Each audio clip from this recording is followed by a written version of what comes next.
சந்தோஷமான ஒரு வீடியோ உண்டு. எல்லாரும் நீங்கள் யோசிப்பீங்க என்ன சந்தோஷமான வீடியோன்னு சொல்கிறார். டாக்டர் அர்ச்சுனா ராமநாதன் பாராளுமன்ற பதவியிலிருந்து வெளியே வர்றார் என்று சொல்கிறார்.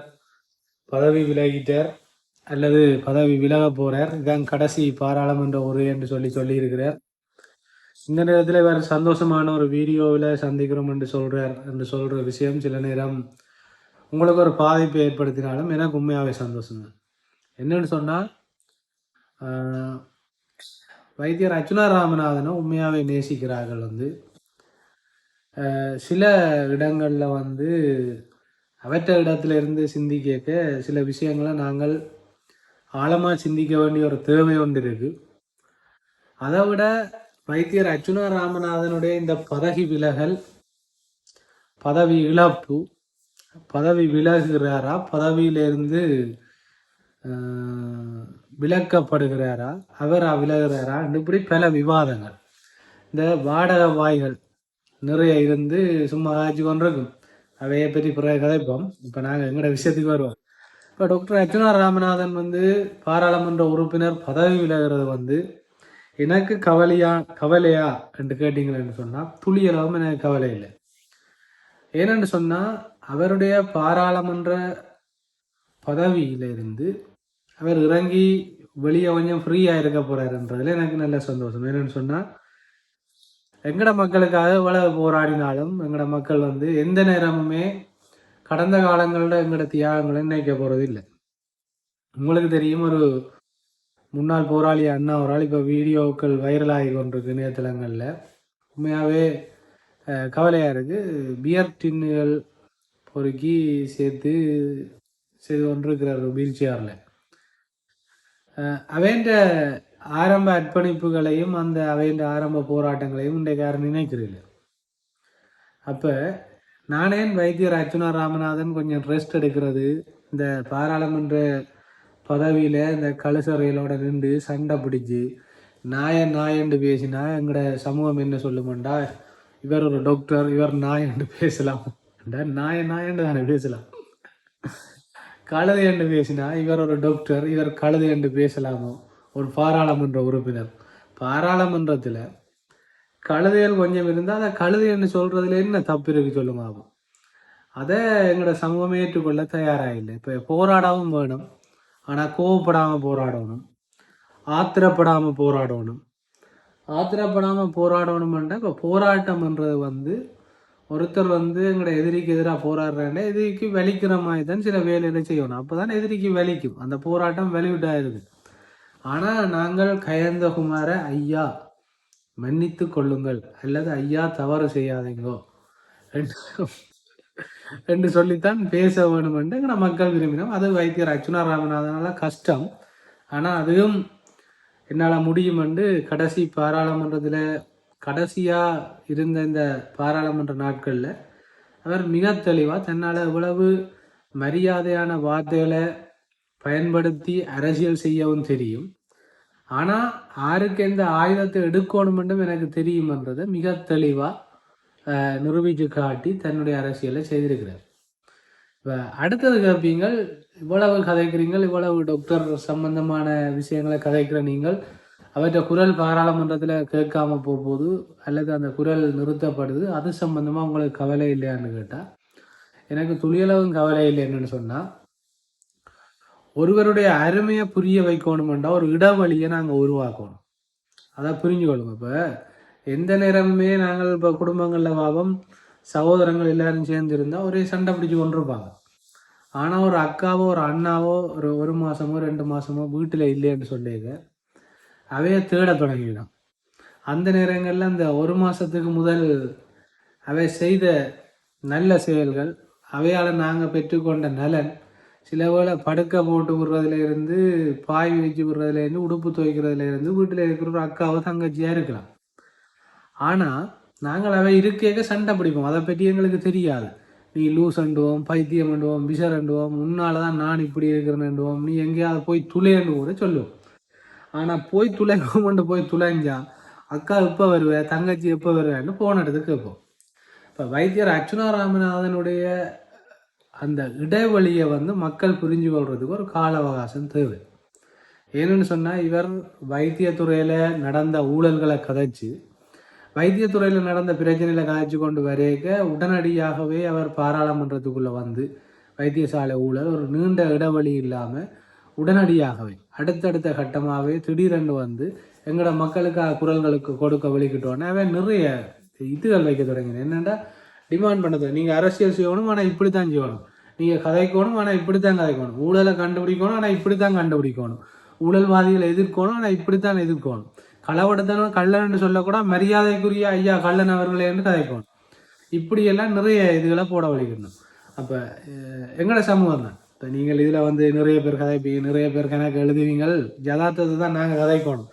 ஏன் அர்ச்சுனா ராமநாதன் என்ற ஒரு தனி மனுஷனுக்கு பின்னால் நாங்கள் எந்தவித படபலமும் இல்லாமல் எந்தவித பெரிய பணபலமும் இல்லாத ஒருத்தர் அரசியலுக்குள்ள வந்து இவ்வளவு காலம் நிற்க அவரை எதிர்க்கிறவ எங்களையும் கேவலமாக கதை கேட்க, நாயேண்டு கதை கேட்க, பேயேண்டு கதை கேட்க, எங்களோட ஃபோட்டோக்களை போட்டு கேவலமாக சித்தரிக்க இன்றைக்கு வரைக்கும் நாங்களே அவரோட நிற்கிறோம்னு சொன்னால் அந்த மனுஷன் யதார்த்தத்தை கதைக்குது. முதலாவது அரசியலுக்கு வந்தோடனே நான் இப்படித்தான்ண்டு என்ற யதார்த்தமான வாழ்க்கை இப்படித்தான், எனக்கு நடிக்க தெரியாதுன்றதை வெளிப்படையாக சொன்னேன். அதுதான் எங்களுக்கு பிடிச்சிருக்கு. அடுத்து வந்து தான் எங்கே போகிறேன்னு எங்கே வாரேன்னு யாரோட கதைக்கிறேன்றதை வெளிப்படையாக இந்த சமூகம் இனி இல்லைண்ட கேவலமாக சித்தரிக்கும்னு தெரிஞ்சும் நான் நாமல் ராஜபக்சவோடு தான் கதைச்சினேன். நான் மஹிந்த ராஜபக்ச என்ற மேடையில் பேச போகிறேன், பின்கதவால் பேசலை, நான் முன்னுக்கே பேசுகிறேன். அரசியலை இப்படித்தான் நான் செய்கிறேன்ன்றதை வெளிப்படையாக சொன்னால் இந்த சமூகம் ஏற்றுக்கொள்ளான்னு தெரிஞ்சும் அவ்வளவு வெளிப்படைத்தன்மையாக அந்த கதைக்கிற ஒரு உணர்வுள்ள ஒரு தமிழனுக்கு பின்னால் நிற்கிறதில்ல எங்களை பெருமை தான். நீங்கள் எவ்வளவுதான் கேவலமாக சித்தரித்தாலும் அப்போ இந்த இடைவெளி என்றது வந்து மிகவும் அவசியம். நான் முதலும் ஒரு வீடியோ போட்டிருக்கேன். வைத்தியர் அர்ச்சுனா ராமநாதன் பாராளுமன்றத்தில் இருந்து ஒரு இடைவெளியை உருவாக்கணும். இப்போ கௌசல்யா நரேந்திரன் என்றவா சட்டத்தரணி வந்து அவார்டு அரசியல் எப்படி இருக்குமென்று தனி வீடியோ போடுறேன். ஆனால் வைத்தியர் அர்ச்சுனா ராமநாதனுடைய பாணியில் அவார்டு அரசியல் இருக்க வாய்ப்பில்லை. அவார்டு அரசியல் வந்து சரியான வித்தியாசமாக இருக்கும். அதுவும் எங்களோட தமிழ் மக்களுக்கு பெரிய ஒரு மாற்றத்தையும் பெரிய ஒரு வித்தியாசத்தையும் உருவாக்கும். அதில் எந்த மாற்று கருத்தும் இல்லை. அதுவும் ஒரு பெரிய புரட்சி ஏற்படுத்தக்கூடிய அரசியலாக தான் இருக்கும். ஆனால் வைத்தியர் அர்ச்சுனா ராமநாதன்கிட்ட நீங்கள் எதிர்பார்த்த அரசியலை தான் இப்போ கௌசல்யா நரேந்திரன் அவர்கள் செய்து காட்ட போகிறார். இப்போ உங்களுக்கு விளங்க போது இனித்தான் நிறைய விஷயங்களை வந்து இப்போ இதெல்லாம் வந்து ஒரு சதுரங்க விளையாட்டில் ஒரு பகுதியாகத்தான் நான் பார்க்குறேன்.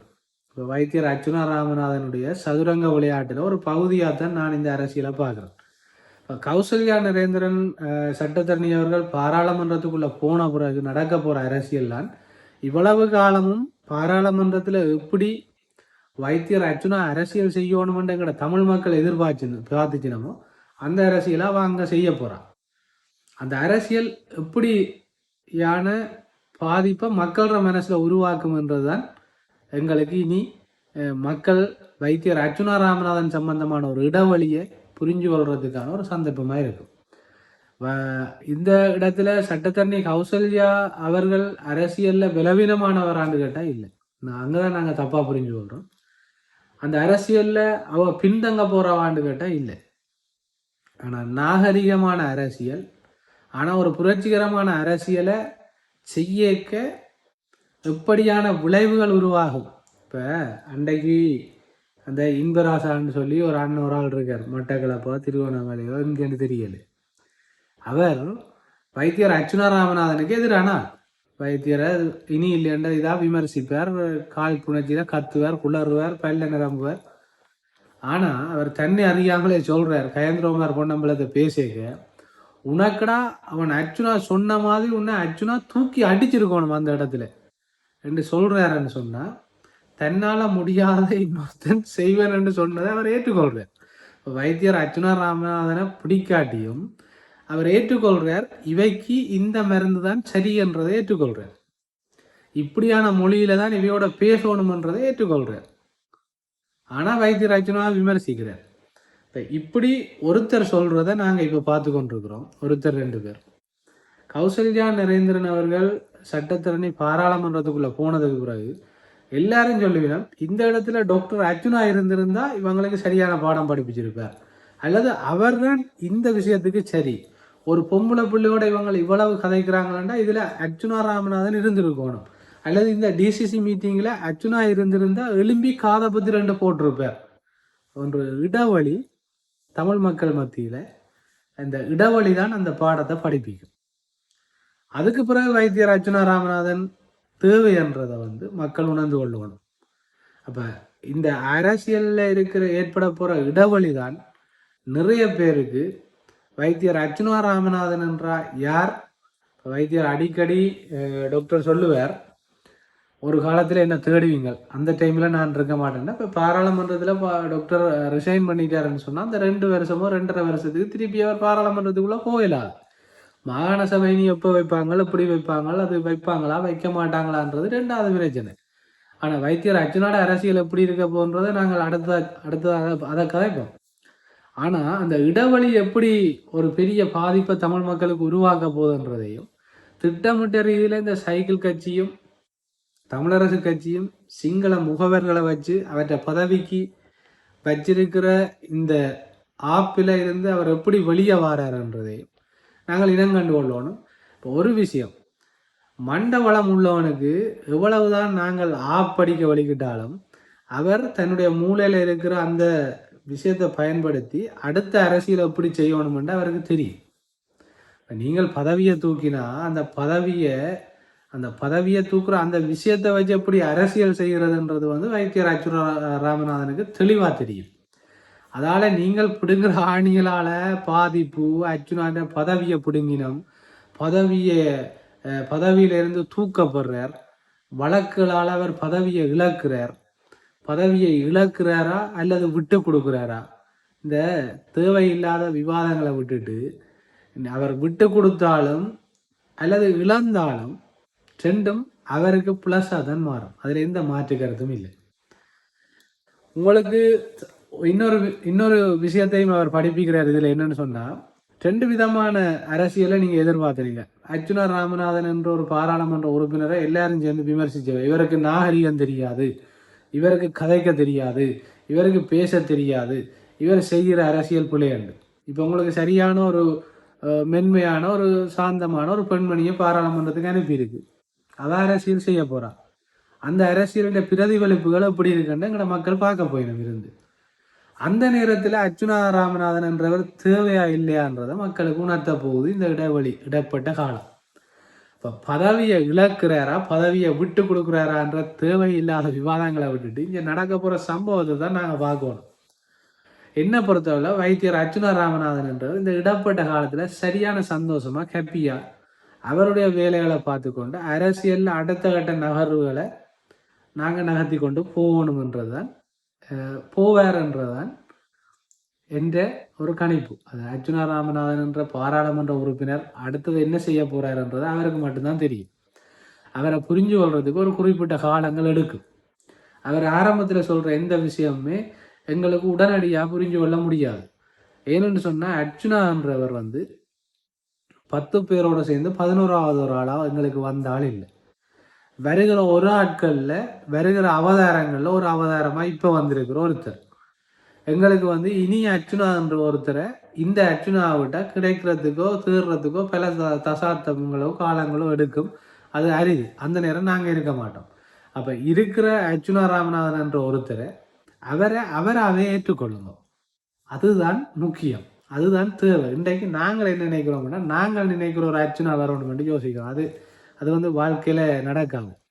வைத்தியர் அர்ச்சுனா ராமநாதன் அர்ச்சுனா என்றவர் இந்த பாராளுமன்ற உறுப்பினர் இப்படித்தான் நான் என்று காட்டேக்க ஓகே நீங்கள் இப்படியே இருங்கோ, எங்களுக்கான தீர்வை பெற்றுத்தாங்க கேட்டு பெற்றுக்கொள்றதுதான் எங்களோட புத்திசாலித்தனம்.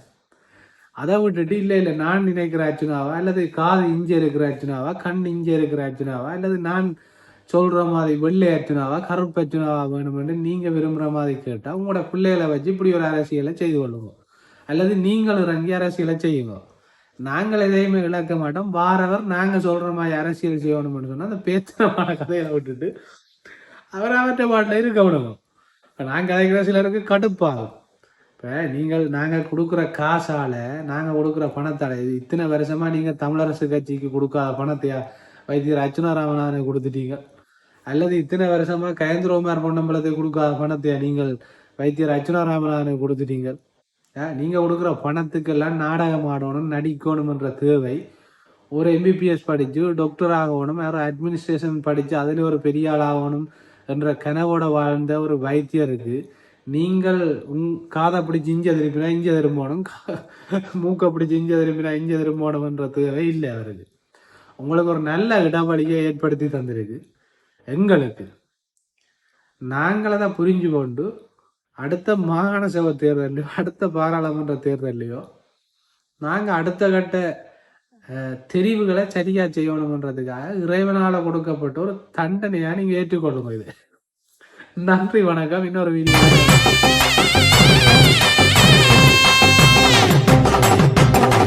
வெட்டும் புலி சிரிச்சு வருது, சுத்தித்தான் போடுங்கடா.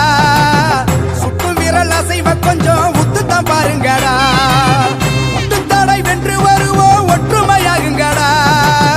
எட்டும் வர எட்டி நடக்கட கட்டழக